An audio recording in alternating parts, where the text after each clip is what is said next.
महाभारत को हम सही मायने में विश्व का प्रथम विश्व युद्ध कह सकते हैं, क्योंकि शायद ही कोई ऐसा राज्य था जिसने इस युद्ध में भाग नहीं लिया। देश प्रदेश के समस्त राजा या तो कौरव या पांडव के पक्ष में खड़े दिख रहे थे। श्री बलराम और रुक्मी ये दो ही व्यक्ति ऐसे थे जिन्होंने इस युद्ध में भाग नहीं लिया।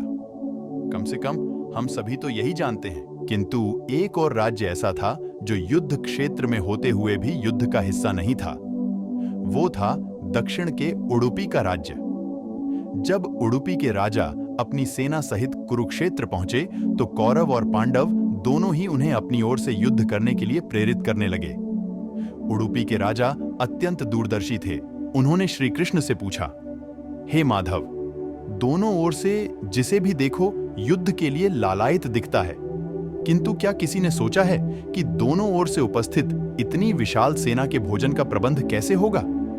इस पर श्री कृष्ण ने कहा, महाराज, आपने बिल्कुल उचित सोचा है। आपके इस बात को छेड़ने पर मुझे प्रतीत होता है कि आपके पास इसकी कोई योजना है। अगर ऐसा है तो कृपया बताएं। इस पर उडुपी नरेश ने कहा, हे वासुदेव, ये सत्य है। भाइयों के बीच हो रहे इस युद्ध को मैं उचित नहीं मानता। इसी कारण इस युद्ध में भाग लेने की इच्छा मुझे नहीं है। किंतु ये युद्ध अब टाला नहीं जा सकता। इसी कारण मेरी ये इच्छा है कि मैं अपनी पूरी सेना के साथ यहाँ उपस्थित समस्त सेना के भोजन का प्रबंध करूं। इस पर श्री कृष्ण ने हर्षित होते हुए कहा, महाराज, आपका विचार अति उत्तम है। इस युद्ध में लगभग 50 लाख योद्धा भाग लेंगे और अगर आप जैसे कुशल राजा उनके भोजन के प्रबंधन को देखेगा तो हम उस ओर से निश्चिंत ही रहेंगे।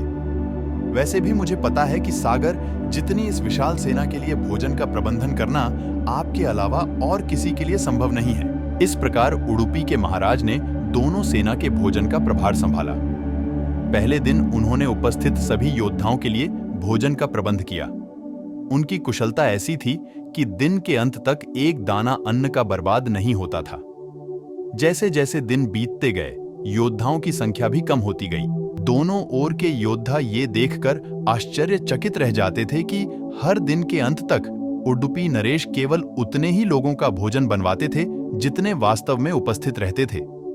किसी को समझ नहीं आ रहा था कि आखिर उन्हें ये कैसे पता चल जाता है कि आज कितने योद्धा मृत्यु को प्राप्त होंगे, ताकि उस आधार पर वे भोजन की व्यवस्था करवा सकें। इतने विशाल सेना के भोजन का प्रबंध करना अपने आप में ही एक आश्चर्य था, और उस पर भी इस प्रकार की अन्न का एक दाना भी बर्बाद ना हो, ये तो किसी चमत्कार से कम नहीं था।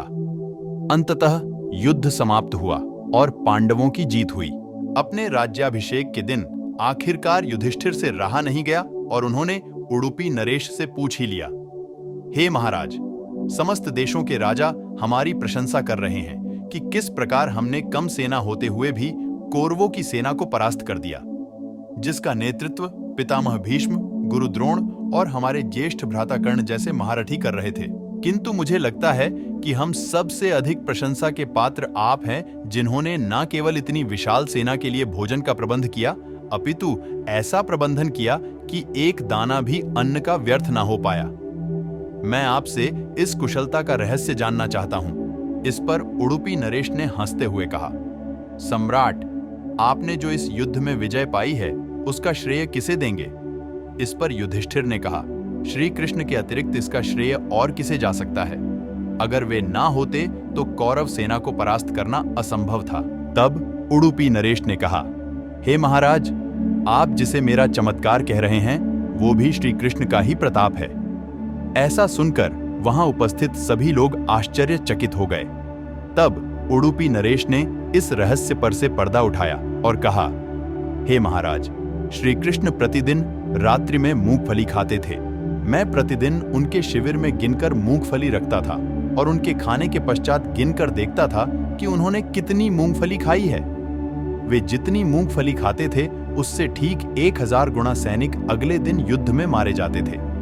अर्थात अगर वे 50 मूंगफली खाते थे तो मैं समझ जाता था कि अगले दिन 50,000 योद्धा युद्ध में मारे जाएंगे। उसी अनुपात में अगले दिन भोजन कम बनाता था।